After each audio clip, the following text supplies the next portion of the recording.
Just 4 days ago, this secluded town in the middle of nowhere looked like this. And because this town is located in the middle of the jungle in Guatemala, an area that experiences extreme tropical storms in the summer, many of these small houses cannot withstand these brutal conditions, forcing the residents to constantly rebuild their homes in order to protect their families.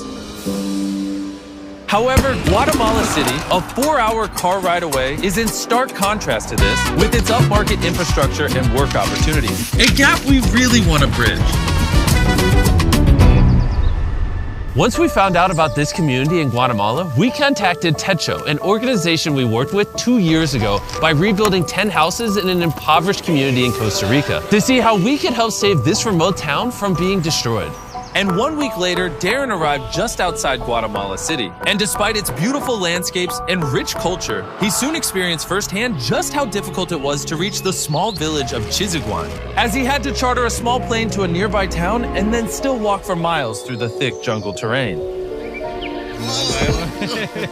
A daily practice for the locals just to generate minimal income. Upon his arrival, Darren met with Alberto, a father of 8 children who provides for them along with his wife Maria by traveling for hours every day to reach the nearest city to sell fabrics, where he only makes $2 per day, meaning that each one of his family has to live on roughly $1 per week.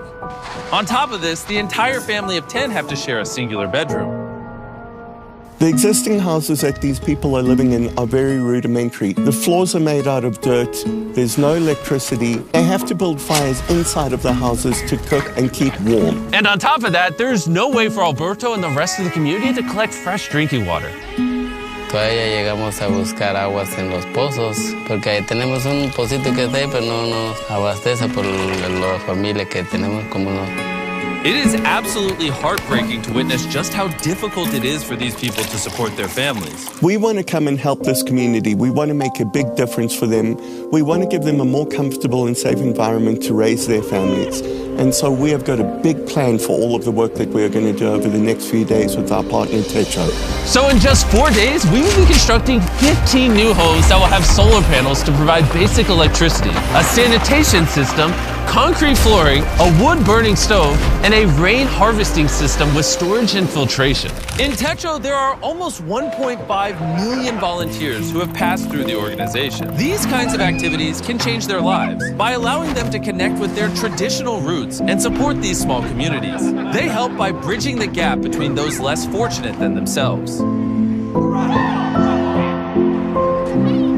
Early the next morning, with only 4 days to pull off the enormous feat, over 50 volunteers from Techo had arrived in the village to start the construction. And with the lack of roads in this village, Darren and the volunteers had to carry all of the building equipment to the top of the hill, where the new homes are being built, so the next 48 hours are going to be extremely tough.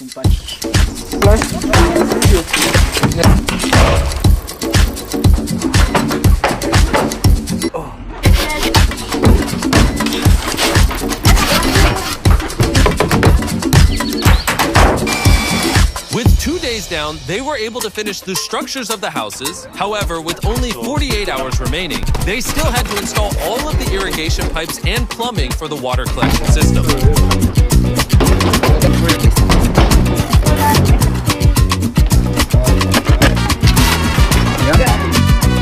They'll be able to accumulate a lot of water over here so that they've got adequate water available when it doesn't rain. This is a huge upgrade for them. I've never doubted Darren's abilities before, but this one was touch and go. I can't believe it. But they finished just in time before the sun rose to surprise Alberto and all the other families with their new homes.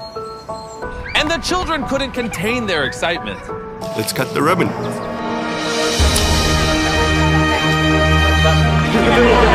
You could immediately see how excited this community was. The expressions on their faces, the excitement in their voices, and it was a beautiful experience. The gratitude that they were giving us back felt to me like more than we were giving them. They now will have more opportunities to make significantly more money, as they would have to spend less time maintaining their houses every storm. The new roads Techo built will make it easier to travel to and from neighboring communities. They have electricity, making it easier for the children to study at night. The new stoves make it easier to cook healthy food, and this will allow the community to expand and one day become a fully functional town with similar opportunities to those that live closer to the city. So Alberto and his family will never have to hike those treacherous paths again.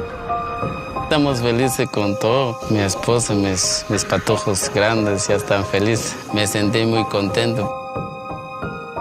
And beyond this, we have another big surprise for the community. But before I show you this, I want to tell you about the sponsor of this video, Dragon City. Beyond sponsoring this incredible project, Dragon City is hosting a Philanthropy Week Challenge from January 21st to 28th in-game. Players can earn points for Techo by breeding an electric parent and a flame parent dragon. And for every 50,000 points earned globally, Dragon City will donate $100 to Techo.us to help build shelters in Latin America with a total donation goal of $20,000. Also, there's a custom Mr. Beast Runner Island starting on January 24th where you can obtain all of the Mr. Beast dragons through in-game offers. But if you don't like my dragons, there's obviously thousands of more you can choose from. So don't worry, I won't get offended as long as you subscribe. Download Dragon City by clicking the link in the description or scanning this QR code right here to get a special starter pack with 15,000 food, 30,000 gold, 10 gems, and join the Beast Philanthropy Week as the Dragon Master. On top of the 15 houses we've built, we are also building a community center, which will serve as additional classrooms for the school, which currently only has 2 classrooms. The woman will use it for training and workshops to learn new skills and to try and find other ways to get a job. The people in this village have opened up their homes, they've opened up their hearts, and they've opened up their communities to us, and we have felt that in this community. Your support on these videos mean the world to me. I hope you guys enjoyed. As always, your eyeballs watching these videos help us help people, but your finger can as well by hitting that subscribe button. So tap it right now and then let us know down below, and get mad at anyone down below that doesn't subscribe. Get mad in a nice way because we support positivity, but mad in enough of a way where they subscribe. Bye.